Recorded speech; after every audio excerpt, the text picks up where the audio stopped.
अब यसो छ, अब यो सूचीकृत भइसक्यो, यसको प्रमाणपत्र हेर्ने काम कृषि सामग्री कम्पनीको होइन, कृषि विकास मन्त्रालयले हेर्ने हो, स्पष्ट भन्न चाहन्छु म। उसको कहिले चाहिँ सम्म म्याद थियो, के थियो भने मल सप्लाई गर्ने कम्पनी होइन, जसले चाहिँ मलको ठेका पारेको थियो, मल ठेका गर्ने कम्पनीले कम गुणस्तरको मल ल्याएको देखियो। गुणस्तर परीक्षण गर्ने कम्पनीले चाहिँ कम गुणस्तरको मललाई बढी गुणस्तरयुक्त मल हो भनेर चाहिँ परीक्षण प्रतिवेदन दिएको।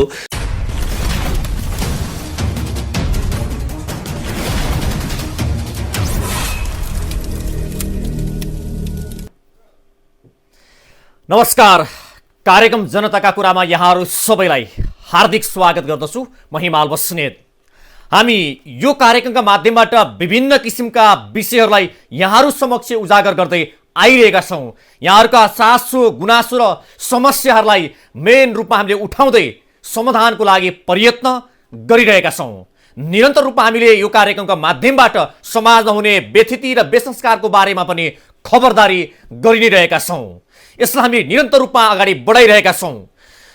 जसरी विगतमा भएका गल्ती कमजोरीलाई भयावक रूपमा आत्मसमीक्षा आत्मा आलोचना गर्दै जनमुखी पार्टी बनाउने भनेर नेकपा माओवादी अध्यक्ष प्रचण्डले प्रतिबद्धता गरेका थिए र हिजो नेकपा एमालेको 10औं राष्ट्रिय महाधिवेशन चलिरहँदा केपी शर्मा ओलीले केन्द्रीय सदस्यको नाम पढेर भाषण गर्दा त्यो पञ्च र्याली भयो र त्यहाँ कुनै विधि पद्धति र विचारको बहस भएन भनेर आलोचना गरेका थिए। तर आज नेकपा माओवादीले पनि त्यही हिजो नेकपा एमालेको जुन महाधिवेशनमा जुन काम भयो त्यसलाई आलोचना गर्यो, तर त्यही बाटो नै रोजेर अगाडि बढ्यो।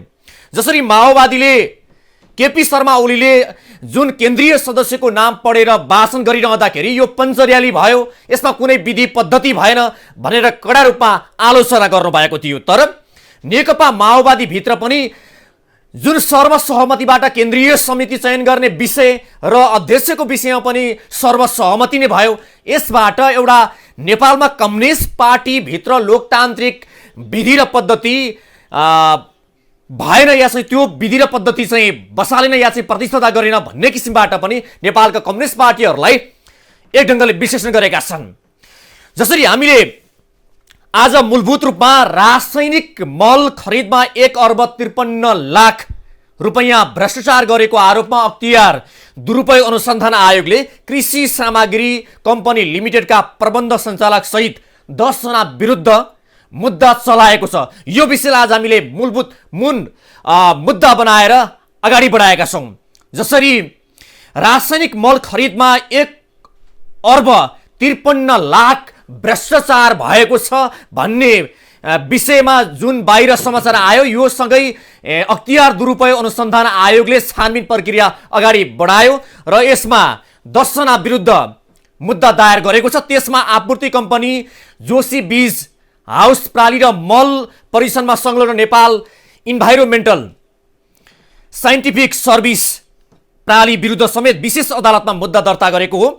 कम गुणस्तरको डिएपी मल खरिद गरी गुणस्तर भनेर गलत प्रतिवेदन बनाई अनियमितता गरेको कसुरमा उनीहरू विरुद्ध मुद्दा चलाएको छ।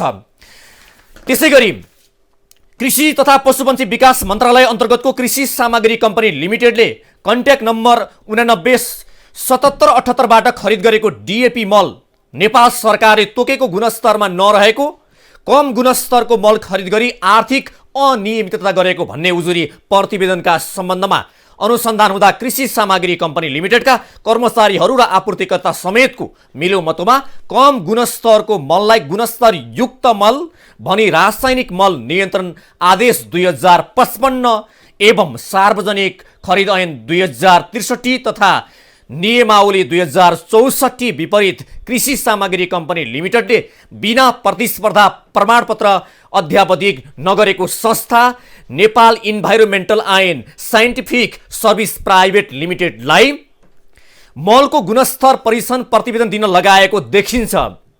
सो ठेक्काबाट प्राप्त मलको नमुना परीक्षण गराउँदा नेपाल गुणस्तर तथा नापतोल विभागले परीक्षण गर्दा डिएपी गर्दा मलको स्पेसिफिकेसन अनुसार मोइस्चरको माग अधिकतम 1.5% हुनुपर्नेमा 12.4%, नाइट्रोजन 18% हुनुपर्नेमा 14.2%, फस्फोरस 46% हुनुपर्नेमा 45.1% बनाई गलत परिसन पेश गरेको छ। कम्पनी र आपूर्तिकर्ता बीच भएको ठेक्का सम्झौताको स्पेसिफिकेसनको गुणस्तर भन्दा कम गुणस्तरको आपूर्ति भएको डिएपी मललाई सर्भेयरले सूचीमा अध्यावधिक समेत नभएको स्वतन्त्र सर्भेयरसँग बिना प्रतिस्पर्धा प्रचलित खरिद कानुन एवं रासायनिक मल नियन्त्रण आदेश 2055 का प्रावधान विपरीत गैर कानुनी रूपमा गुणस्तर परिसन लगायतका कार्यहरू गर्ने गरी जिम्मा दिई उक्त आयातित मल कम्पनीको स्वीकृति स्पेसिफिकेसन बमोजिम नै गुणस्तरको रहेको भन्ने गलत प्रतिवेदन तयार गरी गर्न लगाई सोही प्रतिवेदनका लाई आधार देखाई आपूर्ति भएको कम गुणस्तरको मल स्वीकार गरी आपूर्तिकर्तालाई आयात भएको मलको 90% भुक्तानी समेत दिने निर्णय गरी भुक्तानी एवं कानुन विपरीत सर्भेयर नियुक्ति प्रक्रियामा संलग्न कम्पनीका प्रबन्ध सञ्चालक नेत्र बहादुर भण्डारी, प्रबन्ध विष्णु प्रसाद पोखरेल, सहायक प्रबन्धक दुर्गा प्रसाद पाण्डे, उप प्रबन्धक पुष्कर दीप बुढा समेतले कृषि सामग्री कम्पनी लिमिटेडलाई हानि नोक्सानी र आफू समेतलाई गैर कानुनी लाभ लिने मनसाय लिई कार्य गरेको पुष्टि हुन आएको साथै उक्त ठेक्काबाट आपूर्ति गरिएको डिएपी मलको 90% बापत हुन आउने रु 1,53,22,406 रुपैयाँ भुक्तानी दिने निर्णयमा संलग्न भई भुक्तानी समेत गरेको देखिन आएकाले नेत्र बहादुर भण्डारी, विष्णु प्रसाद पोखरेल, दुर्गा प्रसाद पाण्डे र पुष्करदीप बुढा उपर 1,53,22,406 रुपैयाँ बिगो कायम गरी भ्रष्टाचार निवारण ऐन 2059 को दफा 17 को कसुरमा सोही ऐनको दफा 3 को उपदफा 1 तथा ऐनको दफा 3 को उपदफा 1 को देहा झ बमोजिम सजाय गरी सोही ऐनको दफा 17 बमोजिम बिगो असुल उपर हुन तथा प्रबन्ध निर्देश सञ्चालक श्री नेत्र बहादुर भण्डारी कृषि सामग्री कम्पनी लिमिटेडको प्रमुख पदाधिकारी समेत रहेको देखिँदा ऐनको दफा 24 बमोजिम थप सजाय हुनुपर्ने सहितको माग दाबी लिएको छ। गलत प्रतिवेदन तयार गर्ने गराउने कार्यमा संलग्न Nepal environmental and scientific service private लिमिटेडका प्रबन्ध निर्देशक सलिल देवकोटा उक्त संस्थाको मुख्य व्यक्ति रहेको सोही संस्थामा ल्याब निर्देशनको जिम्मेवारीमा रही परिसन प्रतिवेदनको पूर्ण जवाबदेही वहन गर्नुपर्ने सुनिल बाबु खत्री तथा आफू प्रयोगशाला परिसन कार्यमा संलग्न नरहेको अवस्थामा समेत परिसन प्रतिवेदन प्रमाणित गरी भन्सार कार्यालय तथा कम्पनी कार्यालयमा प्रतिवेदन गर्ने सो संस्थामा कार्यरत सिनियर सर्भेयर महेन्द्र कुमार डागा र प्रयोगशाला तथा परामर्शदाता भोलानाथ चौधरी तथा कम्पनी र Nepal environmental and scientific service private limited 20 संस्थाका तर्फबाट सम्झौता गर्ने मनोज आचार्य समेतको उक्त कसुरमा संलग्नता देखिँदा Nepal environmental and scientific service private limited तथा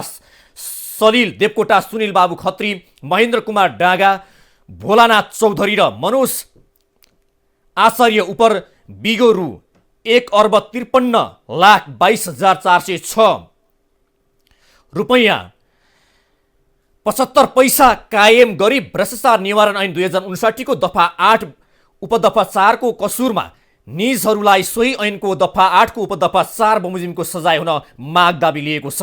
कम्पनी र आपूर्तिकर्ता बीच भएको ठेक्का सम्झौताको स्पेसिफिकेसनको गुणस्तर भन्दा कम गुणस्तरको डिएपी मल आपूर्ति गरेको तथ्य नेपाल गुणस्तर तथा नापतोल विभागबाट प्राप्त प्रयोगशाला प्रतिवेदनबाट प्रमाणित हुन आएकोले कृषि सामग्री कम्पनी लिमिटेडलाई हानि नोक्सानी र आफू समेतलाई गैर कानुनी लाभ लिने मनसायले कम्पनीको स्वीकृति स्पेसिफिकेसनको गुणस्तर भन्दा कम गुणस्तरको डिएपी मल आपूर्ति गर्ने आपूर्तिकर्ता जोशी बीज हाउस प्राइभेट लिमिटेड काठमाडौँ नेपालका तर्फबाट कम्पनीलाई डिएपी मल आपूर्ति गरी सोको 90%ले हुन आउने रकम 1,53,42,400 रुपैयाँ भुक्तानी ली ठेक्का सम्झौता बमोजिमको शर्त उल्लङ्घन गरेको देखिँदा जोशी बीज house private limited Kathmandu Nepal तथा प्रतिवादी विनित जोशीले भ्रष्टाचार निवारण ऐन 2059 को दफा 8 उपदफा 4 बमोजिमको कसूर गरेको हुँदा जोशी बीज house private limited Kathmandu Nepal तथा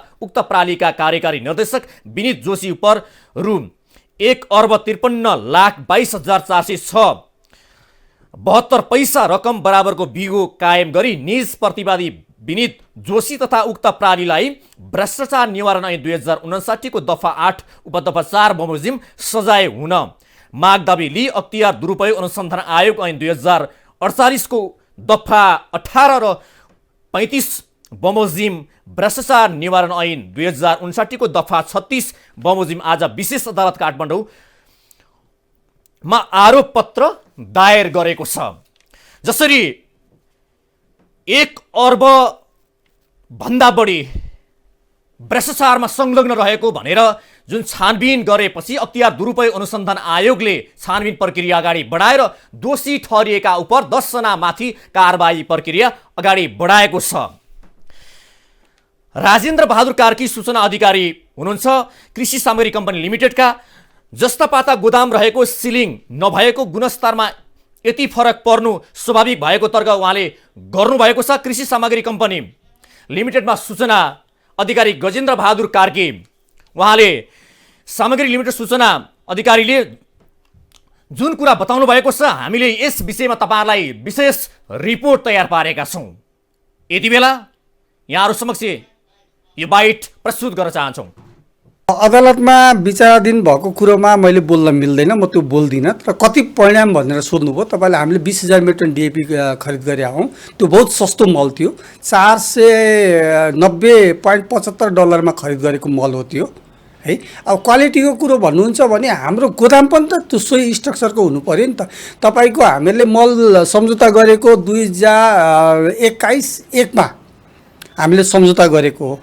त्यसपछि मल आयो लगतै। अब त्यसपछि 7 महिना पछाडि स्याम्पल लिएर गइयो हैन। अब यसमा भन्नु पर्दाखेरि अब के हुन्छ भन्नुहुन्छ भने हाम्रो गोदाममा पनि स्टोर गर्ने जुन क्यापासिटी जुन छ सिधै जस्ता पाताका गोदामहरू छन्। कुनै गोदाममा सिलिङ छैनन्, तल तपाईको प्यालेट छैन। अवस्था त हाम्रो पनि दयनीय छ नि त।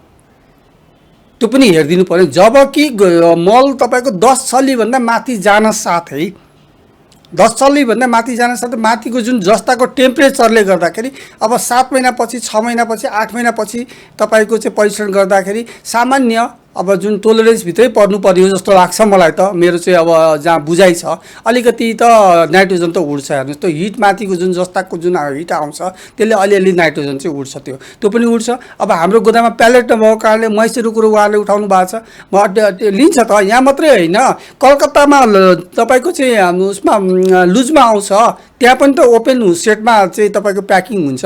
त्यसपछि तपाईको ड्राइपोर्टमा आउँछ, ड्राइपोर्टमा पनि ओपन मा हुन्छ।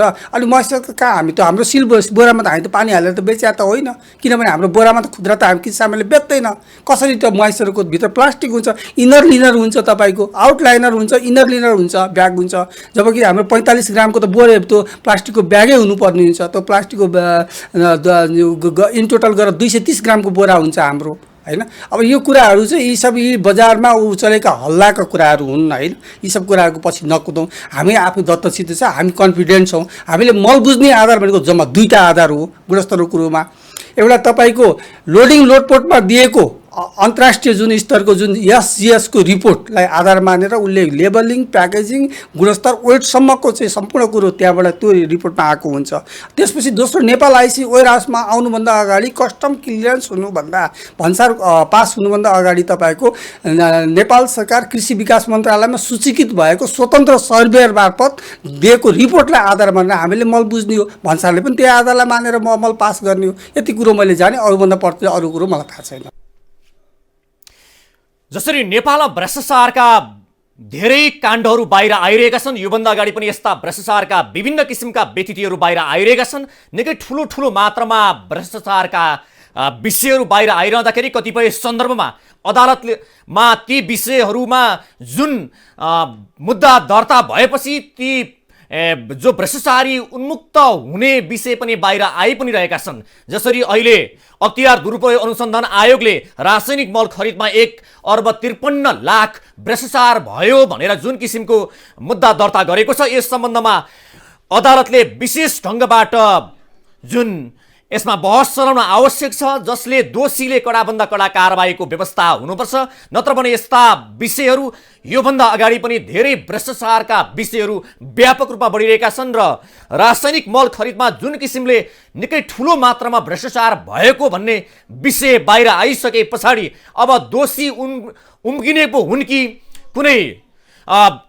कुनै किसिमले सेटिङ भएर विभिन्न विषयबाट दोषी उन्मुक्त हुने हुन् कि भन्ने विषयमा पनि आम दर्शकले, आम नागरिकले शङ्काको दृष्टिबाट हेरिरहेका छन्। योभन्दा अगाडि पनि भ्रष्टाचारका ठुला ठुला काण्डहरूमा त्यस्ता विभिन्न व्यक्तिहरू उन्मुक्ति भएका घटनाहरू पनि छन्। जसरी रासायनिक मल राख्ने भण्डारको पनि नेपालमा या चाहिँ अभाव छ, जसले गर्दा गुणस्तर कमजोर हुँदै जान्छ भनेर जुन गजेन्द्र बहादुर कार्की जो सूचना अधिकारी हुनुहुन्छ कृषि सामग्री कम्पनी लिमिटेडका, उहाँले बताउनु भएको छ। जसरी गुणस्तर कम हुन्छ, 7-8 महिनाको पिरियडमा गुणस्तर कम भएका कारणले यस्तो हुन आएको हो भन्ने किसिमले उहाँले कुरा गरिरहनु भएको छ।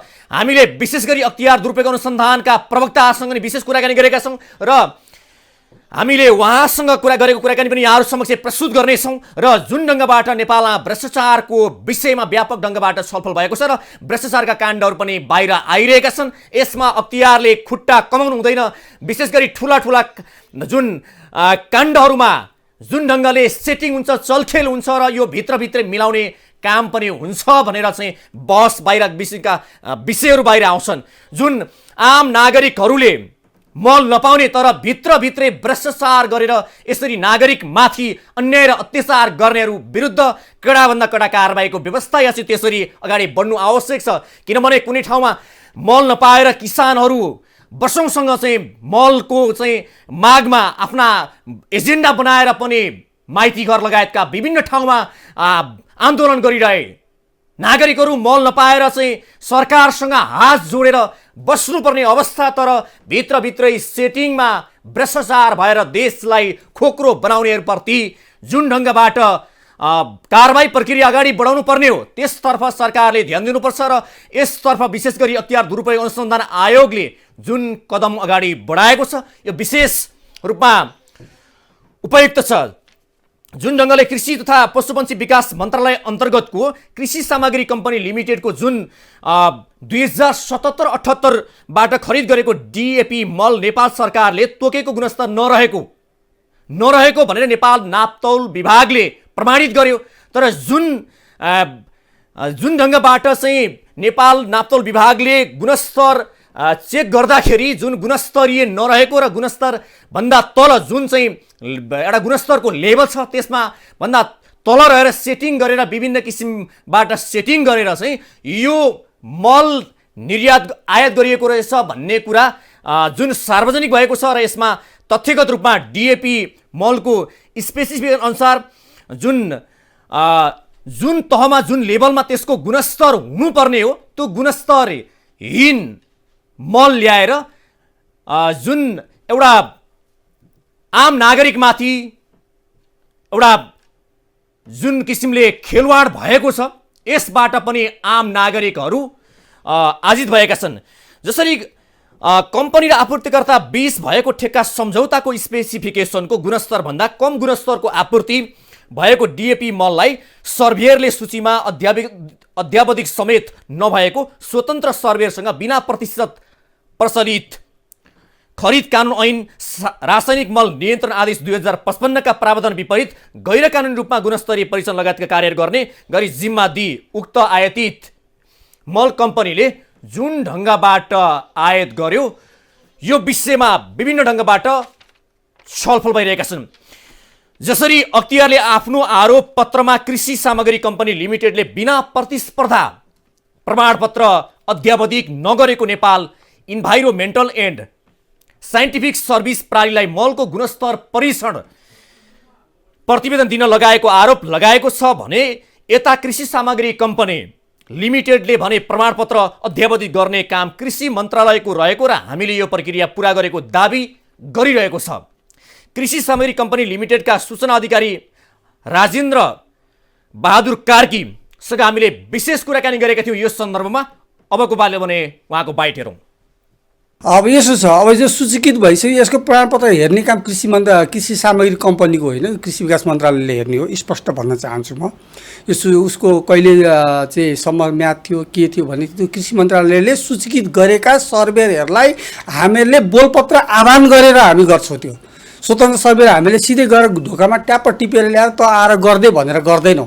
हामी बोलपत्र आह्वान गर्छौँ, 30 दिन 35 दिनको सुस्ता दिएर सुस्ता निकालेका हुन्छौँ। सुस्ता निकालेर आइसकेपछि हामीले काम गर्छौँ भने उहाँहरू प्रतिस्पर्धामा आउनुहुन्छ। प्रतिस्पर्धामा आइसकेपछि उहाँहरू परेका बोलपत्रहरू हामी के लाउँछौँ, अनि मूल्याङ्कन समिति बस्छ, हेर्छौँ। हेरिसकेपछि कसो सस्तो छ, कसले काम गर्न सक्छ, सम्पूर्ण कुरो उसको चाहिँ अब हेर्नुपर्ने जति पनि डाटाहरू हुन्छ, उसको बायोडाटा हुन्छ, सिबीहरू हामी हेर्छौँ उसको। त्यो हेरिसकेपछि सोही अनुसार निर्णय गरेर अनि जिम्मा लाउने। यो कुरोमा मैले जानेको यति नै हो। कर चुक्ताको प्रमाणपत्र पनि हेर्छौँ, त्यो पनि छ कि छैन भने अन्य कागजहरू पनि त्यहाँ हाम्रो जुन हाम्रो सूचना प्रकाशित गर्ने बित्तिकै यो कुरो हुनुपर्छ, यो कुरो हुनुपर्छ भनेर हामीले सबै मायाको बायोडाटा हामीले डकुमेन्टहरू त यो सफल भनेर हामी रेजा लाउँदै गएको हुन्छौँ नि त। त्यसलाई त सफल भएर हरेक कुरोमा ऊ सफल भएर कम्प्लिट भएर निस्किएपछि त उसलाई त हामीले गर्नै पऱ्यो नि, उसलाई त हामीले ब्याक गर्न सक्दैनौँ नि त त्यसलाई त। होइन, हाम्रो त सिस्टम छ हेर्नुहोस् होइन, बिडिङ प्रक्रियाको आफ्नै प्रक्रिया हुन्छ। यो पिपिएमओको फर्मेट अनुसार हामी गर्ने हो। सार्वजनिक खरिद अनुगमन कार्यालयले उसले दिएको निर्देशन हामी पछ्याउमा गर्ने हो। त्योभन्दा बाहिर हामी जान सक्दैनौँ। हामीलाई त्यो जहिले पनि त्यो नीति नियम जति मन्त्रालयका निर्देशनहरू हुन्छन्, कतिपय कुराहरू त्यो र हाम्रो विनियम पनि हुन्छ है। सँगसँगै त्योभन्दा बाहिर गएर त हामी कुनै पनि निर्णय गर्दैनौँ। जसरी कम गुणस्तरको डिएपी मल खरिद गरी गुणस्तरीय छ भनेर गलत प्रतिवेदन बनाई अनियमितता गरेको कसुरमा उनीहरूमाथि मुद्दा दर्ता भएको छ। जसरी गुणस्तरहीन मल ल्याएर गुणस्तरीय छ भनेर जुन ढङ्गले बीचमा चलखेल भयो, त्यसै गरी आपूर्तिकर्ता जोशी बीज हाउसले 2077-78 का लागि 25,000 टन मल आयातको कोटा पाएको थियो। ग्लोबल टेन्डर मार्फत स्वीकृति पाएको जोशी बीजले भियतनामबाट मल आयात गर्ने सम्झौता कृषि कम्पनीसँग गरेको थियो। जुन 25,000 टन मल ल्याउने सम्झौता भए पनि 19,000 टन ल्याए पछाडि जुन गुणस्तरहीन मल ल्याएको भनेर अख्तियारमा उजुरी पनि परेको थियो। त्यसका आधारमा अख्तियारले छानबिन प्रक्रिया अगाडि बढाएको थियो। अनुसन्धान हुँदा कृषि सामग्री कम्पनीका कर्मचारी र आपूर्तिकर्ताको समेत मिल्योमतोमा कम गुणस्तरको मललाई गुणस्तरीय युक्त छ भनेर प्रतिवेदन बनाएको अख्तियारले जनाएको छ। जुन रासायनिक मल नियन्त्रण आदेश 2055, सार्वजनिक खरिद ऐन 2063 तथा नियमावली 2064 विपरीत कृषि कम्पनीले बिना प्रतिस्पर्धा प्रमाण पत्र अध्यावधित नगरेको संस्था नेपाल इन्भाइरोमेन्टल साइन्टिफिक सर्भिस प्रणालीलाई मलको गुणस्तर परीक्षण गर्न प्रतिवेदन दिन लगाएको देखिन्छ। जुन कम्पनी प्रमाणपत्र अध्यावधित नगरेको संस्था नेपाल इन्भाइरोमेन्टल साइन्टिफिक सर्भिस प्रणाली कम्पनी अध्यावधित गरेको छैन, त्यसलाई जुन परीक्षण गर्न दिएको छ र जुन कृषि सामग्री कम्पनी र जुन 20 सेटिङ भएर यो काम भएको छ भनेर चाहिँ अख्तियारले मुद्दा दर्ता गरेको छ। यसमा जुन आपूर्ति कम्पनी जोशी बीज हाउस प्रणाली र मल परीक्षणमा संलग्न नेपाल इन्भाइरोमेन्टल साइन्टिफिक सर्भिस प्रणाली विरुद्ध समेत अदालतमा मुद्दा दर्ता भएको छ। कृषि सामग्री कम्पनी लिमिटेडलाई हानि नोक्सानी र आफूलाई समेत गैर कानुनी लाभ लिने मनसायले कम्पनीको स्वीकृति स्पेसिफिकेसनको गुणस्तरभन्दा कम गुणस्तरको डिएपी मल आपूर्ति गर्ने जोशी बीज हाउस प्रणाली नेपालका सञ्चालक विनित जोशी विरुद्ध पनि भ्रष्टाचार मुद्दा दायर भएको छ। अनुदान मल कृषि सामग्री कम्पनी र साल्ट ट्रेडिङ कर्पोरेसनले आयात गर्दै आएका छन्। यी दुई कम्पनीले ग्लोबल टेन्डर मार्फत मल खरिद गर्ने गरेका छन्, तर समयमै ग्लोबल टेन्डर हुँदैन। ग्लोबल टेन्डर मार्फत आयात गर्दा करिब 6 महिना बढी लाग्ने गर्छ। अनुदानको मल समयमै आयात हुँदा सीमा नाकाबाट भित्रिएको मल मनोमानी रूपमा बिक्री हुन्छ। अहिले त्यो अन्तर्राष्ट्रिय बजारमा मूल्य बढेकाले आयात हुन नसकेको मन्त्रालयले जनाएको छ।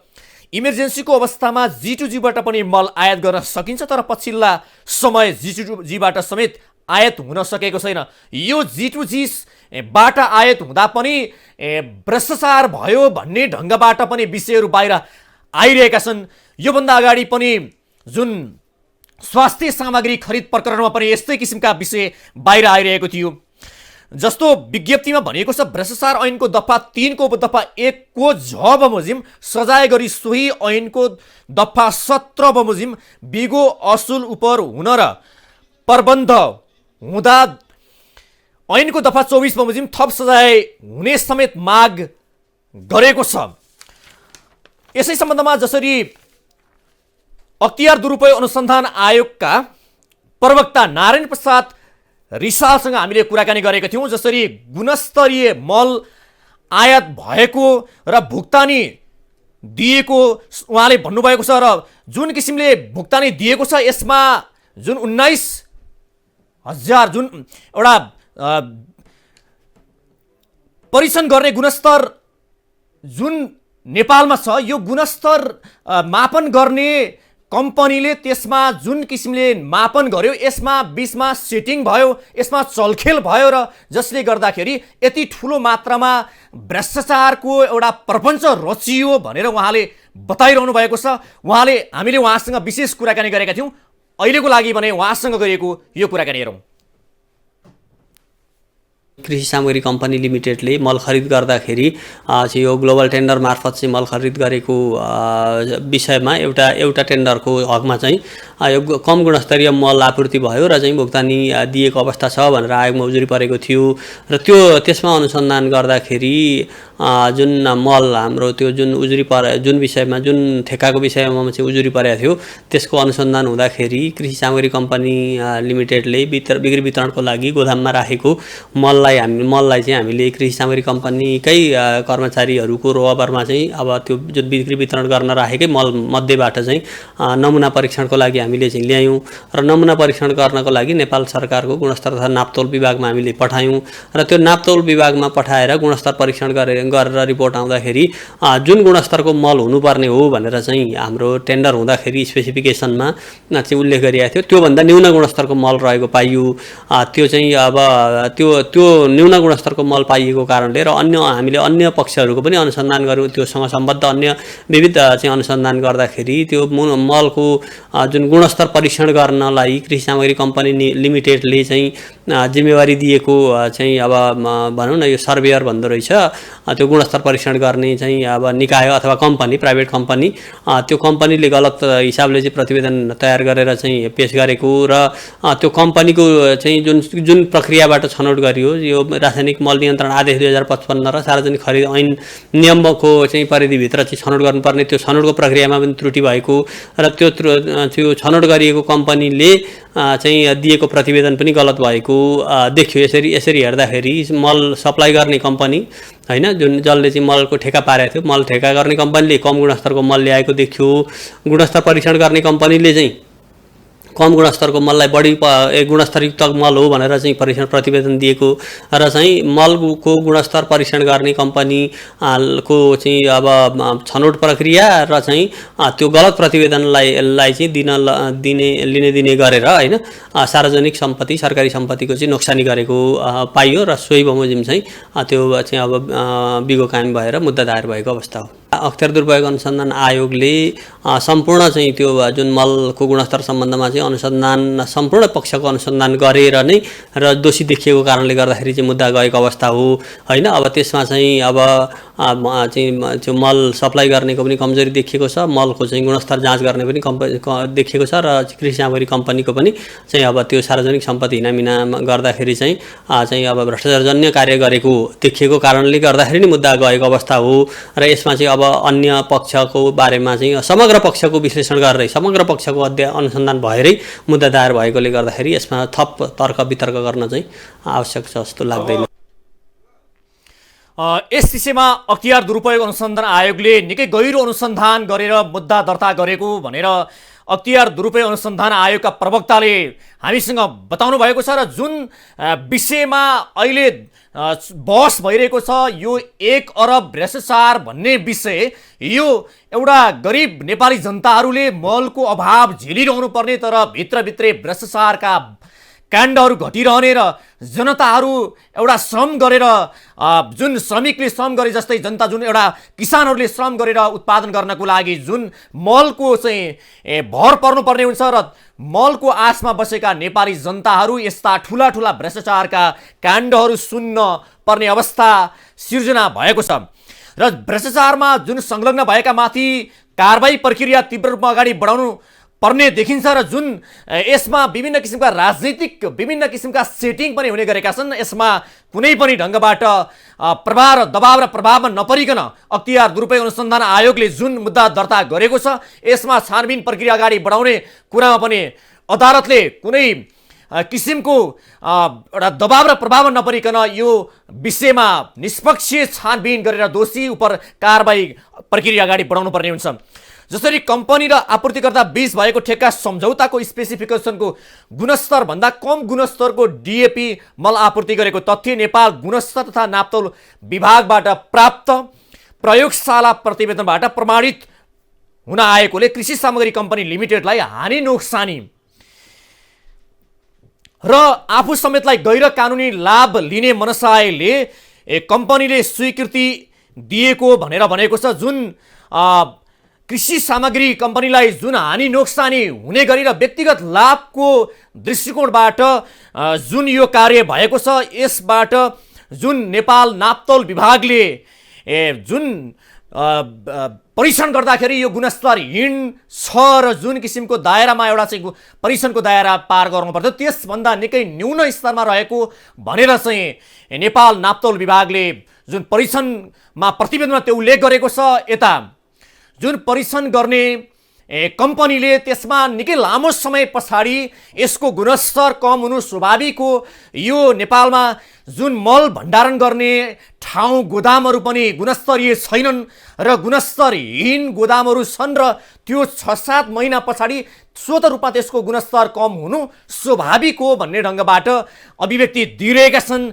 र यस विषयमा जुन हामी कन्फिडेन्स छौँ हामी आत्मविश्वासी छौँ हामीले गल्ती गरेका छैनौँ भन्ने ढङ्गबाट जुन परीक्षण गर्ने निकायले त्यो ढङ्गबाट चाहिँ अभिव्यक्ति दिइरहेका छन्। जुन यस विषयमा जुन संलग्न इन्भाइरोमेन्टल साइन्टिफिक सर्भिस प्रणाली जसले मलको परीक्षण गरेको थियो यसमा गुणस्तर छ र जुन किसिमको दायरा पार गर्नुपर्ने हो यसमा गुणस्तरीय मल छ भनेर जुन स्वीकृति दियो र त्यस विरुद्ध पनि अख्तियार दुरुपयोग अनुसन्धान आयोगले मुद्दा दर्ता गरेको छ। किनभने जुन नेपाल नापतोल विभागले परीक्षण नगरेको भए त्यसैलाई गुणस्तरीय भनेर त्यसैलाई मान्नुपर्ने अवस्था थियो र त्यसबाट जुन विद्यमान भ्रष्टाचारको अवस्थामा नेपालमा भयावह छ भन्ने अवस्था छ भन्ने कुरा जुन कुरा बाहिर आइरहेको छ यसमा पनि हामीले विशेष गरी यस सम्बन्धमा पनि गुणस्तर सम्बन्धी विशेष कुराकानी हामीले कस्तो छ त गुणस्तरको बारेमा भनेर कुराकानी पनि गरेका थियौँ।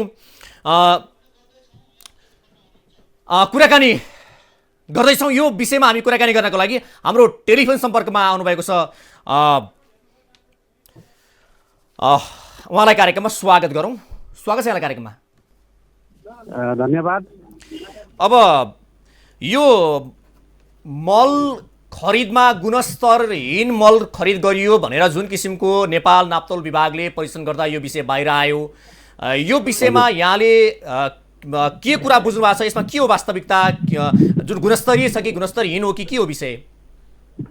होइन अब मैले यस्तो हामीलाई त जस्तै म चाहिँ ल्याबमा काम गर्छु हजुर त्यसले गर्दाखेरि भन्नु नेपाल कृषि अनुसन्धान परिषदमा म काम गर्ने मान्छे हुँ।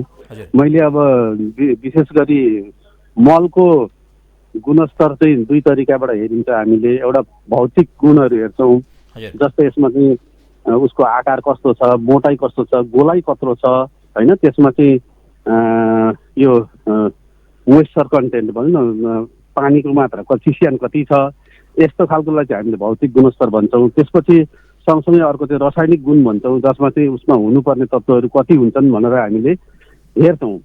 यसमा मैले भन्नुपर्ने त के हो भन्दाखेरि अब एउटा स्ट्यान्डर्ड हुन्छ जुनै पनि मलको यसमा यति हुन्छ है भन्ने हुन्छ। जस्तै हामीले डिएपीमा 46% चाहिँ प्रतिशत चाहिँ फोस्फोरस हुन्छ भने 18% चाहिँ नाइट्रोजन हुन्छ।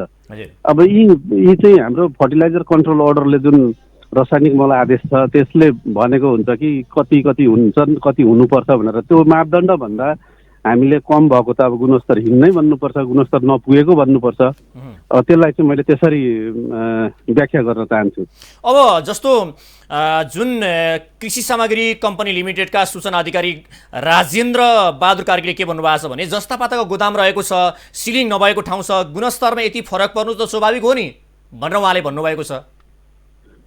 अब यो चाहिँ यस्तो हो, हामीले कुनै पनि चिजको गुणस्तर एउटा जसरी कम्पनीले प्रोडक्सन गर्छ, उत्पादन गरिसकेपछि उसले प्याकिङ गर्छ, त्यसपछि सिलबन्दी गरेर हामीसँगमा आइपुग्दाखेरि आइसकेपछि हामीले त जुन कम्पनीमा जसरी प्रोडक्सन हुन्छ जुन गुणस्तरको हुनुपर्थ्यो त्यो राख्न सक्नु चाहिँ हाम्रो सक्नु पर्थ्यो। अब यसमा अब गोडाउन राम्रो छैन, अरू छैन भन्ने त अब हाम्रो अब भौतिक सुविधाहरू रहेन रहेछन् भन्ने त अब हामीले पनि के गर्ने र। तर यसमा चाहिँ हामीले विशेष गरी यसमा चाहिँ ध्यान पुर्याउनु चाहिँ पर्ने थियो यसरी, किनकि कुनै पनि एउटा चिज छ मैले ल्याउँदैछु किन्दैछु भरेल अन्तिममा गएर चाहिँ हामीले मैले ल्याएर राख्दै बिग्रिन्छ भने त त्यो त त्यति। यो गुणस्तर जस्तो गुणस्तरको विषयमा नि डाक्टर यो जुन अब 5-7 महिनाको बिचमा यो गुणस्तरमा कमी आएको स्वाभाविक हो। यति 5-7 महिना यस्तो चाहिँ अब भनौँ न चिसियानमा राख्दाखेरि यो किसिमले हुन्छ भनेर उहाँले प्रतिक्रिया दिँदाखेरि यसरी यो 5-7 महिना या चाहिँ 8-10 महिनाको बिचमा यसरी परिवर्तन हुन्छ? होइन, अब त्यो त हुन्छ, तपाईँको कसरी राखेको छ त्यसमा डिपेन्ड गर्छ। अब राम्रोसँगले, किनकि हामीले मल ल्याइसकेपछि कसरी स्टोर गरेका छौँ त त्यो, किनकि त्यहाँ भएको वातावरणले धेरै असर गर्छ होइन। जस्तै तपाईँको तापक्रमको एउटा कुरा आउँछ, त्यसमा सापेक्ष आर्द्रता कस्तो छ, त्यसपछि चिसियानहरू त्यहाँ पानी परेर पानी नै छिरेर पानी नै डुबान भएको छ कि त्यस्तो खालको छ भने त तिनीहरूले त पक्कै असर गर्छ। तर एउटा कुरा के हो भने कम्पनीले जब कुनै कम्पनीले माल सामान पठाउँछ भने त्यसले त्यस्तो हिसाबले सिलिङ गरेको हुन्छ कि बाहिरभित्र कि त्यहाँबाट त्यति खासै गुणस्तर नजाओस् भन्ने हिसाबले नै त्यो हेतुले नै उसले पठाएको हुन्छ। गुणस्तर चाहिँ कायम नै रहोस् है, जबसम्म किसानको खेतबारीमा पुग्दैन त्यति बेरसम्म चाहिँ कायमै रहोस् भन्ने हिसाबले चाहिँ उसले पठाएको हुन्छ, काम गर्न चाहिँ सक्नुपर्छ। अब जुन एउटा चाहिँ जुन नेपाल नाप्तोल विभागले जुन किसिमले चाहिँ परीक्षण गर्दाखेरि मोइस्चराइज 1.5% हुनुपर्नेमा 12.4% भएको भनिसके अरे, नाइट्रोजन 18% हुनुपर्नेमा 14.2% हुन्छ भनेको छ। यसै गरी एउटा किसिमले चाहिँ जुन एउटा परीक्षण गर्दाखेरि यो किसिमले डाटा बाहिर आयो नि, यो चाहिँ के हो, यसमा ठिक छ कि के छ, तपाईँले कसरी मूल्याङ्कन गर्नुभएको छ? होइन, अब यो ठिक छ छैन त त्यो स्याम्पल हेरेपछि थाहा पाउने हो होइन। अब मैले चाहिँ के भन्छु भने मोइस्चर चाहिँ जुन 1.5% भनेको स्ट्यान्डर्ड हो। जेनरली त्यहाँभन्दा बढी हुन थाल्यो, अलिकति मोइस्चर बढी भने चिसियान बढी भयो भने त त्यो त डल्ला पर्न थाल्छ, डल्ला पर्छ। त्यसले गर्दाखेरि अहिलेको फिजिकल मैले जुन भौतिक गुणहरू भने ती गुणहरू त बिग्रेर जान थाल्छन्।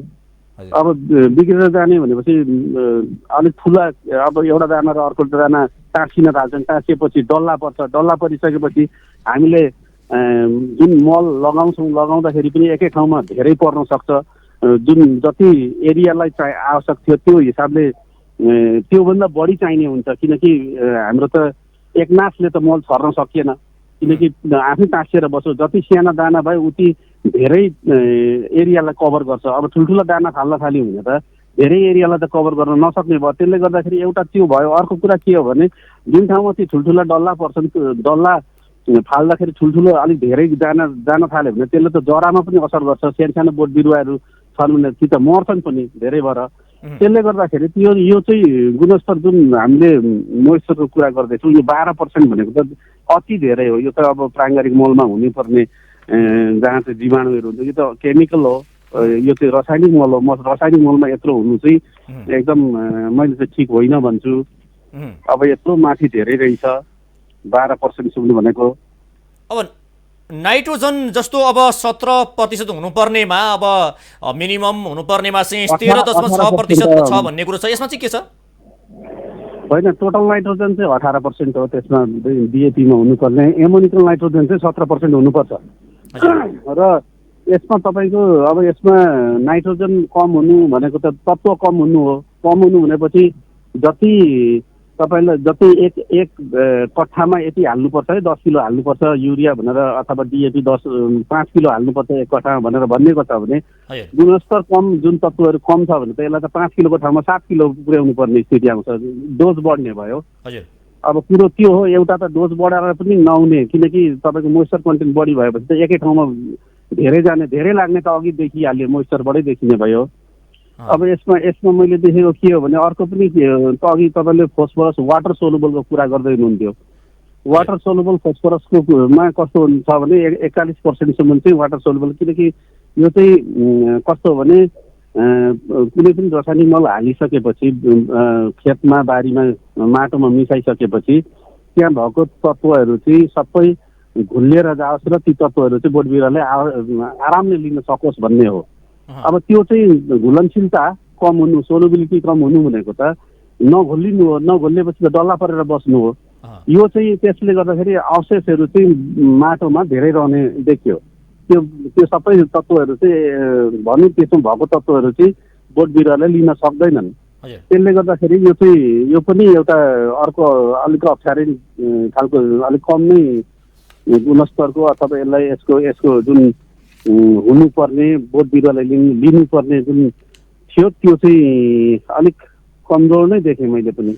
अब जसरी Nepal environment and scientific service प्रणालीले जुन किसिमले त्यति बेला परीक्षण गर्यो र अहिले जुन नेपाल नापतोल विभागले परीक्षण गर्दाखेरि जुन किसिमको चाहिँ भिन्नता छ, यसबाट यो बीचमा जुन अब यो उहाँहरूले जवाब दिइरहँदाखेरि अब चिस्यानको कारण भनौँ या चाहिँ गुणस्तरीय गोदामको कारण भएन या चाहिँ भनेर उहाँहरूले जवाब दिइरहनु भएको छ। यसमा हिजो ठिक थियो, आज चाहिँ जुन घट्यो भन्नमा यो हिजो जो Nepal environmental and scientific service प्रणालीले गरेको परीक्षण र आजको परीक्षण हेर्दाखेरि बिचमा तलमाथि हुने सम्भावनामा चाहिँ कतिको विषय गर्न सकिन्छ जुन गुणस्तरमा? कति दिन पछिको स्याम्पलिङ हो यसमा पनि भर पर्छ, किनकि कुनै पनि स्याम्पलहरू चाहिँ जति छिटो स्याम्पलिङ गर्यो उति त्यसको एकुरेसी जति छ त्यसमा यो हुन्छ, भनौँ न एकुरेसीतर्फ बढी एकुरेट हुन्छ। अब ढिला गर्दै गयो, धेरै समय जाँदै गयो र हाम्रो भण्डारण गर्ने ठाउँहरू पनि स्टोरेजहरू जुन मैले अघि भने तापक्रम यी चिस्यानहरू पानी पर्नेहरू अनि त्यसपछि त्यसको प्याकिङ मेटेरियलहरू त्यति राम्रो छैन भने त्यसले पनि असर चाहिँ पार्छ। अब धेरै जति ढिला गर्यो उति, किनकि जति तापक्रम बढेर जान्छ उति त्यहाँ भएको नाइट्रोजनहरू उडेर जाने सम्भावना हुन्छ। यो त त्यस्तो चिज हो नि त, नाइट्रोजन त एकदम भोलाटाइल हुन्छ। त्यसले गर्दाखेरि त्यसको चाहिँ गुणस्तर घट्न सक्छ। यसमा चाहिँ त्यो चाहिँ म पनि त्यही भन्छु, किन कति दिनको फरक छ। अब आज गरेको र भोलि गरेकोमा चाहिँ खासै फरक नहोला, तर तपाईँले त्यो चाहिँ भनेको एक महिना 1.5 महिना 3 महिना पछि गरियो भने चाहिँ फरक चाहिँ पर्छ। अब त्यो फरक पर्ने चाहिँ कति फरक पर्ने हो भन्ने मात्रै हो। सुरुको अवस्थामा चाहिँ जसरी प्याकिङ गर्छ 3 महिनासम्म चाहिँ लगभग त्यो गुणस्तर कायम रहन्छ। यो स्वाभाविक फरक हो कि अलिकति अस्वाभाविक फरक हो अहिले देखिएको चाहिँ जुन परीक्षण गर्दाखेरि? अब यो मैले चाहिँ ट्याक्कै भन्न नसकेको कारण चाहिँ कस्तो हो भने कति दिनको फरकमा दुईटाको स्याम्पलिङ गरिएको छ त स्वाभाविक हो कि अस्वाभाविक भन्ने त स्याम्पलिङले भर पर्ने भयो। पहिला स्याम्पलिङ गरेको ल्याउने बित्तिकै गरेको हो भने अब त्यतिखेर त गुणस्तर राम्रै थियो होला, किनकि 2-3 महिनासम्म त मैले भनिहालेँ 2-3 महिनासम्म चाहिँ केही पनि हुँदैन, त्यो प्लास्टिकमा जसरी प्याक गरिएर आएको हुन्छ। अब त्यतिखेर गरेको हो भने त सही होला। अब फेरि अनि त्यसपछि अहिले अब नापतोलले गरेको भर्खरै गर्यो अथवा एकैचोटिको स्याम्पलमा चाहिँ त्यत्रो गडबड चाहिँ नहुनुपर्ने हो। एकैचोटि स्याम्पलिङ गरेर दुईतिर नाप जाँच गरेको हो भने चाहिँ त्यसको एनालाइसिस दुईतिरबाट गरेको हो भने त्यत्रो फरक पर्दैन। यो 6-7 महिना राखेर युज गर्दाखेरि यसको गुणस्तर कम हुन्छ कि अब यो युज गर्न मिल्छ कि मिल्दैन, कस्तो हुन्छ यसको सम्बन्धमा चाहिँ? अब डेट एक्सपायर हुन्छ कि कस्तो के हुन्छ यसमा? डेट एक्सपायर भन्ने त यसको एक्सपायरी नै चाहिँ भनेर भन्दैनौँ हामीले, किनभने तत्त्व हो कतै न कतै यसको तत्त्व भन्ने प्राइमेरी मल भन्दा यसमा धेरै गुणा मात्रामा बढी तत्त्वहरू हुन्छन्। त्यसले गर्दाखेरि तत्त्वको प्रतिशत चाहिँ घट्न सक्छ, लामो समय राख्दाखेरि घट्न सक्छ, घट्दै जान्छ, घट्न सक्छ होइन घट्छ नै, घट्दै जान्छ। अब यसलाई चाहिँ हामीले जति सक्दो छिटो प्रयोग गर्ने भन्छौँ। अब यसलाई आज उत्पादन गरेर 10 वर्षपछि प्रयोग गर्नु भन्ने खालको चाहिँ चिज होइन। यसको केमिकल्स हो, केमिकल्सहरू चाहिँ जे पनि तपाईँको एक्सपायरी डेट हुन्छन्, एक्सपायरी भनेर पनि यसमा चाहिँ हामीले यो मल उत्पादकहरूले पनि के सोच्छ भन्दा यो वर्ष उत्पादन गरेको यही वर्ष यसलाई यो खपत हुन्छ है भन्ने हिसाबले बनाइएको हुन्छ। त्यसले गर्दा 1 वर्ष 1.5 वर्षसम्म राख्नु भनेको चाहिँ त्यो चाहिँ त्यति यो हुँदैन। त्यसलाई चाहिँ हामीले कतै पनि प्र्याक्टिसमा आएको हुँदैन। त्यसलाई चाहिँ त्यसरी चाहिँ राखेर प्रयोग गर्नु, किनकि हामी आफै पनि घरतिर पनि प्रयोग गरिराखेका हुन्छौँ। हामी पनि किसानकै छोरा हौँ। राखेर यसपालिको असारमा किनेको मल आगोको असारमा हो भने त ढिक्का परेर त्यो त फुटाउनै सकिँदैन, डल्ला परेर हुँदैन। यही हो, मोइस्चर कन्टेन्ट बढी भइसक्यो, खुल्ला भइसकेपछि बाहिरको शाखाकी आर्द्रताले गर्दाखेरि त्यो त्यहाँ भएको 1.5%बाट गएर 10% भइसक्यो, डल्ला पर्यो। डल्ला परिसकेपछि त्यसको गुणस्तर त कहाँ घटेर। धन्यवाद यहाँलाई। हस्, धेरै धेरै धन्यवाद यहाँलाई पनि। हामीसँग हुनुहुन्थ्यो नेपाल कृषि अनुसन्धान परिषदका वरिष्ठ वैज्ञानिक श्री प्रसाद मिश्र। जसरी यो मलको गुणस्तरको विषयमा हामीले कुराकानी गरेका थियौँ, जुन 5-7 महिना या 8-10 महिना राख्दामा यसको गुणस्तर कतिको कम हुन्छ भन्ने सम्बन्धमा उहाँसँग हामीले विशेष कुराकानी गरेका थियौँ र गुणस्तरमा यति धेरै मात्रामा भिन्नता आउँदैन भन्ने उहाँको पनि एक किसिमको निचोड थियो। यो निकै भिन्नता छ, यसको निकै चाहिँ फरक छ गुणस्तरमा र यो बीचमा केही गुणस्तर या चाहिँ राख्ने ठाउँले या चाहिँ यसको चाहिँ जुन किसिमले प्रभाव पार्न सक्छ, त्यहाँ गोदामका हरेक विषयले पनि प्रभाव त पार्ला, तर यति धेरै फरक चाहिँ पार्दैन भन्ने उहाँको एक किसिमको भनाइ थियो। जुन ढङ्गबाट नेपालमा जुन मल आयात हुँदाखेरि जुन गुणस्तर मापन गर्ने र गुणस्तर मापन गर्ने निकायले नै त्यस बिचमा गुणस्तरमा जुन तलमाथि गरेर एउटा किसिमले बिचमा चलखेल गरेर जुन मल आयात गरिसके पछाडि आम कृषकहरू माथि एक किसिमले अन्याय र अत्याचार त पक्कै भएकै छ। जुन ढङ्गबाट गुणस्तरीय मल किसानहरू समक्ष पुर्याउनु पर्ने यो काम गर्ने कम्पनीले जुन ढङ्गबाट बिचमा चलखेल गरेर जुन भ्रष्टाचारमा तल्लीन रहेर यस्तो काम गरेपछि आम किसानहरूमा एक किसिमको निराशा पक्कै पैदा हुन्छ। त्यसमा दोषी उप छानबिन प्रक्रिया अगाडि बढाएर दोषी यदि ठहरिएमा, अदालतले दोषी ठहराएमा कानुन बमोजिम जुन अख्तियार दुरुपयोग अनुसन्धानले जुन उजुरी दर्ता गरेको छ त्यस बमोजिम कानुनी प्रक्रिया अगाडि बढाउनुपर्छ र जसबाट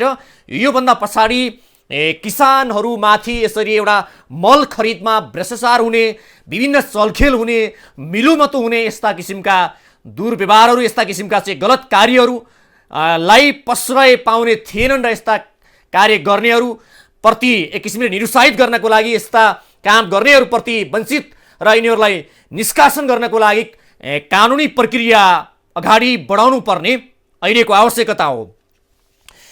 जुन विषय बाहिर आइसके पछाडि हामीले यस विषयमा विभिन्न किसिमका बहस पनि गऱ्यौँ र जुन वैज्ञानिकहरूसँग कुराकानी गऱ्यौँ र अख्तियार दुरुपयोग अनुसन्धान आयोगका प्रवक्तासँग पनि कुराकानी गऱ्यौँ। त्यसै गरी अन्य व्यक्तिहरूसँग पनि हामीले कुराकानी गरिरहेका छौँ र यस सम्बन्धमा वास्तविकता के हो र यो विषय भ्रष्टाचारको विषयमा जुन किसिमले बाहिर विषय आयो, यो सँगै जुन अख्तियार दुरुपयोग अनुसन्धान आयोगले कारबाही प्रक्रिया अगाडि बढाएसँगै जुन गुणस्तरको विषयमा प्रश्न चिन्ह खडा भइसके पछाडि गुणस्तरको सम्बन्धमा गुणस्तर कसरी चाहिँ ह्रास आउँछ भन्ने सम्बन्धमा हामीले कुराकानी गरिरहेका छौँ। जसरी अख्तियारले पनि देशमा भ्रष्टाचार बढिरहेको छ र यस सम्बन्धमा छानबिन प्रक्रिया अगाडि बढाइरहेको छ अख्तियार दुरुपयोग अनुसन्धान आयोगले पनि, र देशमा भ्रष्टाचार बढिरहेको छ भन्ने सम्बन्धमा अख्तियारले जुन जवाफ दिइरहेको छ र त्यसलाई अख्तियार दुरुपयोग अनुसन्धान आयोगले पनि एउटा प्रक्रिया अगाडि बढाइरहेको छ। यस सम्बन्धमा हामीले एउटा बाइट तयार पारेका थियौँ। यति बेला यो रिपोर्ट हेरौँ। हाम्रो देशको भ्रष्टाचारको अवस्था कस्तो छ भन्ने सन्दर्भमा कतिपय अवस्थामा हामीले अन्तर्राष्ट्रिय रिपोर्टहरू, अन्तर्राष्ट्रिय प्रतिवेदनहरूको पनि भर पर्नुपर्ने अवस्था छ। जस्तै अब ट्रान्सपरेन्सी इन्टरनेसनलले निकाल्ने प्रतिवेदनले पनि भ्रष्टाचारको सूचकाङ्क, भ्रष्टाचार अनुभूतिको सूचकाङ्क, जनताले भ्रष्टाचारको अवस्था कस्तो छ भनेर चाहिँ कस्तो अनुभूति गरेका छन् भन्ने हिसाबले त्यसबाट हेर्ने हो भने पनि देशमा भ्रष्टाचारको अवस्था अलिकति ठुलै मात्रामा छ है भन्ने खालको देखाएको छ। र आयोगमा परेका उजुरीहरूलाई नै हेर्ने हो भने पनि वार्षिक रूपमा चाहिँ ठुलो सङ्ख्यामा उजुरी पर्नु भनेको त्यसले चाहिँ एउटा त भ्रष्टाचारको अवस्था पनि धेरै बढ्दै गएको अथवा चाहिँ विद्यमान भ्रष्टाचारको अवस्था विद्यमान भएको भन्ने कुरा त्योतर्फ सङ्केत गर्छ र सँगसँगै जुन उजुरीहरू आइरहेका छन् भ्रष्टाचारमा चाहिँ कारबाहीको माग भएको छ जनताहरूले पनि जनताको लेभलबाट नागरिक तहबाट पनि चाहिँ भ्रष्टाचार गर्नेलाई कारबाही हुनुपर्छ आयोगले अझ योभन्दा अझ सक्रिय भएर काम गर्नुपर्छ भन्ने कुराहरू पनि आएका छन् यसले एउटा चाहिँ जनतामा पनि भ्रष्टाचारका विरुद्धमा बोल्नको लागि आवाज उठाउनको लागि एउटा चेतनाको स्तर पनि वृद्धि हुँदै गएको छ भन्ने देखाउँछ र यो एउटा चाहिँ अब एउटा सकारात्मक पक्ष पनि हो सबै पक्षहरूबाट भ्रष्टाचार नियन्त्रणको विषयमा चाहिँ अब आवाज उठाउने अब आफ्नो जिम्मेवारीमा जो सार्वजनिक निकाय अब अघि तपाईँले भन्नुभयो अन्य निकायहरू पनि छन् भ्रष्टाचार अनियमितताका सम्बन्धमा हेर्ने भन्नुभयो आफ्ना निकायहरूका जस्तै चाहिँ भ्रष्टाचार हुन नदिने जिम्मेवारी त अझ सबै जो चाहिँ सार्वजनिक पदमा रहेर काम गर्छौँ जुन सार्वजनिक संस्थाहरू छन् भ्रष्टाचार हुन नदिने त्यहीका चाहिँ अब भनौँ न कार्यालय प्रमुख होला त्यहाँको चाहिँ अब अन्य चाहिँ माथिल्लो तहको होला त्यसपछि अब चाहिँ निगरानी निकायहरू छन् अरू अन्य अनुसन्धानसम्म गर्ने निकायहरू छन् होइन अनुगमन सुपरिवेक्षण गर्ने निकायहरू छन् यी निकायहरूले पनि आफ्नो ठाउँमा चाहिँ भ्रष्टाचारजन्य गतिविधि हुन नदिनको लागि कानुनले तोकेका जिम्मेवारीहरू कानुन बमोजिम नै निर्वाह गर्ने हो भने त पक्कै पनि भ्रष्टाचार नियन्त्रणको दिशामा चाहिँ अझ चाहिँ अब मार्ग प्रशस्त हुन्छ आयोगले पनि भ्रष्टाचार भइसकेको अवस्थामा कारबाही गर्ने अब चाहिँ यो उजुरी लिने छानबिन गर्ने अनुसन्धान त भ्रष्टाचार भइसकेपछि चाहिँ कारबाही गर्ने प्रक्रिया भयो र सँगसँगै आयोगले मुलुकमा भ्रष्टाचार नियन्त्रण गर्न र सुशासन स्थापना गर्नको लागि भ्रष्टाचारका विरुद्ध चाहिँ एउटा जनतालाई सचेत बनाउने अथवा सम्बन्धित सरकारवालाहरूलाई सचेत गराउने खालका प्रवर्धनात्मक कामहरू पनि गर्दै आएको छ त्यस्तै विभिन्न त्रुटिको कारणले भनौँ न कानुनमा भएका चाहिँ त्रुटिहरूको कारणले हुनसक्छ नीतिमा हामीले लिएका नीतिमा भएका चाहिँ कमी कमजोरीको कारणले हुनसक्छ हाम्रो कार्यप्रणालीमा भएका समस्याहरू होलान् कार्य संस्कृतिमा भएका समस्याहरू होलान् होइन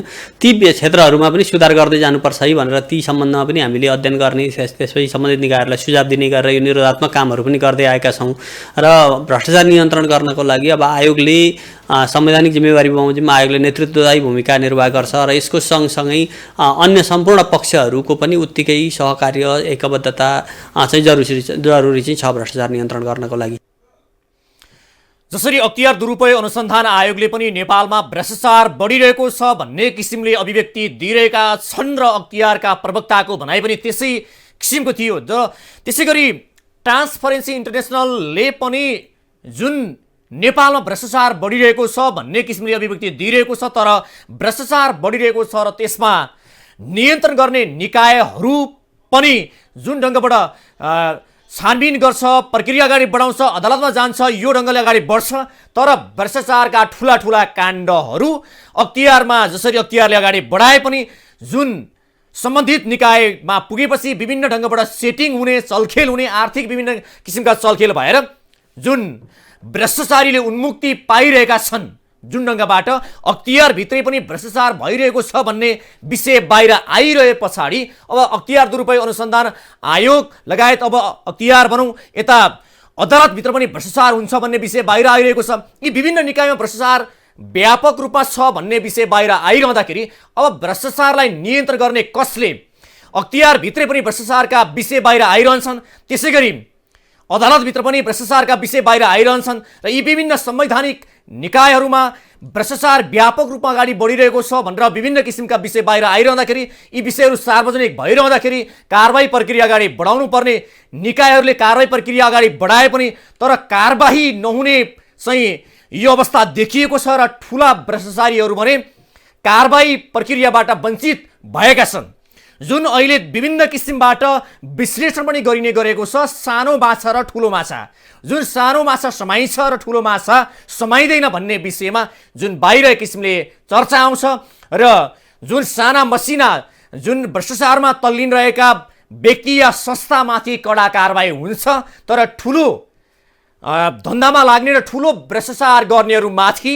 कारबाही प्रक्रिया अगाडि बढ्दैन र त्यसतर्फ विभिन्न किसिमबाट आर्थिक चलखेल भएर पनि यस्ता मुद्दाहरू मिलाइन्छन् भन्ने विषयहरू बाहिर आइरहँदाखेरि जुन सम्बन्धित निकायले भ्रष्टाचार नियन्त्रण गर्नको लागि बनेका निकायहरूले तीव्र रूपमा नियन्त्रण गर्नको लागि जसरी काम गर्नुपर्ने हो त्यो ढङ्गबाट काम गरेको भने पाइँदैन जुन विषय अदालतभित्र भ्रष्टाचार हुन्छ भनेर हरिकृष्ण कार्कीको प्रतिवेदन बाहिर सार्वजनिक भइसके पछाडि जो भ्रष्टाचार गर्ने माथि कारबाही गर्ने सर्वोच्च निकायभित्रै भ्रष्टाचार भइरहेको छ भन्ने विषय बाहिर आइसके पछाडि आम नागरिकले भ्रष्टाचारीमाथि कडा कारबाही होला र भ्रष्टाचार नियन्त्रण होला भनेर विश्वास चाहिँ गुमाएकै छन्। किनभने विश्वास गर्ने निकायहरूले नै विश्वास गुमाएपछि विश्वास गर्ने ठाउँ पो कहाँ रहन्छ र। जसरी अख्तियार माथि आम जनताको विश्वास छ र अख्तियार माथि विश्वास गरिरहँदाखेरि योभन्दा अगाडि पनि अख्तियारभित्रैका व्यक्तिहरू भ्रष्टाचारमा तल्लीन रहन्छन् र सेटिङ गर्छन् भन्ने विषय पनि बाहिर आयो। त्यस पछाडि अख्तियार जस्तो एउटा भ्रष्टाचार नियन्त्रण गर्नको लागि खोलिएको एउटा संस्थामाथि नै भ्रष्टाचारको आरोप लाग्छ भने अब भ्रष्टाचारको जुन विषय उजागर गर्ने र भ्रष्टाचारीलाई कारबाही प्रक्रियामा अगाडि बढाउने निकायमाथि आम नागरिकले विश्वास निकै गुमाएका छन्। त्यसमा अख्तियार मात्रै होइन, अदालतप्रति पनि आम नागरिकले विश्वास गुमाएका छन्। जुन हामीले यस सम्बन्धमा कुराकानी गरेका थियौँ, यस सम्बन्धमा अख्तियार दुरुपयोग अनुसन्धान आयोगका प्रवक्ताको यो बाइट हेरौँ। अख्तियार दुरुपयोग अनुसन्धान आयोगले चाहिँ अब भ्रष्टाचार जन्य उजुरीहरूको सम्बन्धमा अनुसन्धान गर्ने र अनुसन्धान गरिसकेपछि मुद्दा दायर गर्ने विषय हो। किनभने भ्रष्टाचार भयो अथवा भएन भनेर स्थापित हुने विषय त फेरि अदालतको विषय हो। हामीले त अदालत मुद्दा दायर गर्छौँ होइन, र हामीले लगेका भनौँ न अनुसन्धान गरेर अदालतमा गएका उजुरीहरू के अरे मुद्दाहरूमा चाहिँ भ्रष्टाचार भएको आयोगबाट चाहिँ हामीले विभिन्न अनुसन्धानबाट हेर्दाखेरि भ्रष्टाचार भएको देखिएरै नै आयोगले चाहिँ अब मुद्दा दर्ता गर्ने हो। र अब अदालतमा कसरी निर्णय भएको छ अथवा चाहिँ पक्षमा विपक्षमा कसरी हुन्छ भन्ने कुरा त अदालती प्रक्रियाको क्रिया हो। त्यहाँ चाहिँ अब अन्य विभिन्न पक्षहरू विश्लेषण गरेर अदालतबाट निर्णय हुने विषयमा अदालत फैसला हुने विषयमा त हामीले थप चाहिँ अब त्यसमा प्रतिक्रिया अथवा चाहिँ यस्तो धारणा हाम्रोले बनाउँदैनौँ। तर के चाहिँ हो भनेदेखि हामीले अनुसन्धान गर्दाखेरि भएका त्रुटिको कारणले अथवा हामीले बुझ्नुपर्ने सम्पूर्ण पक्षहरू नबुझेको कारणले अथवा हामीले अनुसन्धानमा अझ थप चाहिँ अब सुधार गरेर कसरी जानुपर्छ भन्ने सन्दर्भमा चाहिँ हामीले लगेका मुद्दाहरू यदि असफल भयो भने त्यसबाट चाहिँ हामीले एउटा त्यसलाई चाहिँ सिकाइको रूपमा पनि लिन्छौँ र आगामी दिनहरूमा चाहिँ अब चाहिँ हामीले अनुसन्धान गर्दाखेरि कस्ता कस्ता पक्षमा सुधार गर्नुपर्छ, कहाँ कहाँ ध्यान दिनुपर्छ भन्ने एउटा चाहिँ त्यो पाटो त छँदैछ। यो निरन्तर चाहिँ अब ती कुराहरूलाई पनि पृष्ठपोषणको रूपमा लिने गर्छौँ। जसरी हामीले अख्तियार दुरुपयोग अनुसन्धान आयोगका प्रवक्तासँग विशेष कुराकानी गरेका थियौँ र नेपालमा भ्रष्टाचारको अवस्था कस्तो छ र भ्रष्टाचारीहरूलाई जुन ढङ्गले कारबाही प्रक्रिया अगाडि बढाउनु पर्ने हो यस सम्बन्धमा अख्तियार दुरुपयोग अनुसन्धान आयोग के गर्दैछ र अदालतले यस्ता विषयहरूमा कसरी छानबिन प्रक्रिया अगाडि बढाउँछ भन्ने विषयमा उहाँसँग हामीले विशेष कुराकानी गरेका थियौँ। र जसरी रासायनिक मल खरिदमा 1 अर्बभन्दा बढी भ्रष्टाचार भयो भन्ने विषयमा बाहिर आइसके पछाडि हामीले अख्तियारका पदाधिकारीहरूसँग कुराकानी गरेका थियौँ। त्यसै गरी वैज्ञानिकहरूसँग पनि कुराकानी गरेका थियौँ, कृषि वैज्ञानिकहरूसँग यस विषयमा वास्तविकता के हो, मलको गुणस्तर कसरी घट्छ र यो विषयमा के विषय वास्तविकता हो। कृषि सामग्री केन्द्रका कर्मचारीहरूसँग पनि हामीले विशेष कुराकानी गरेका थियौँ र यस विषयमा हामीले वास्तविकता के हो भन्ने विषयमा हामीले यहाँहरू समक्ष यो विशेष बाइटसहित हामीले यहाँहरूलाई यो सामग्री प्रस्तुत गऱ्यौँ र नेपालबाट भ्रष्टाचारलाई न्यूनीकरण गर्नको लागि र भ्रष्टाचारीलाई कडाभन्दा कडा कारबाही प्रक्रिया अगाडि बढाउनको लागि कसरी पहल अगाडि बढाउनुपर्छ यसको सम्बन्धमा अख्तियार दुरुपयोग अनुसन्धान आयोगले कसरी भूमिका खेल्ने, आम नागरिकको तर्फबाट कसरी भूमिका खेल्ने र भनौँ अदालतले यस सम्बन्धमा कसरी भूमिका खेल्ने, सरकारले यस सम्बन्धमा कसरी भूमिका खेल्ने र नेपाललाई भ्रष्टाचार मुक्त बनाउनको लागि सबै निकायहरू बीच कसरी सामूहिक पहल गर्ने भन्ने सम्बन्धमा पनि हामीले विशेष कुराकानी गऱ्यौँ। जसरी यो सँगै आजको यो लाइभबाट हामीलाई पनि बिदा दिनुहोस्। नमस्ते।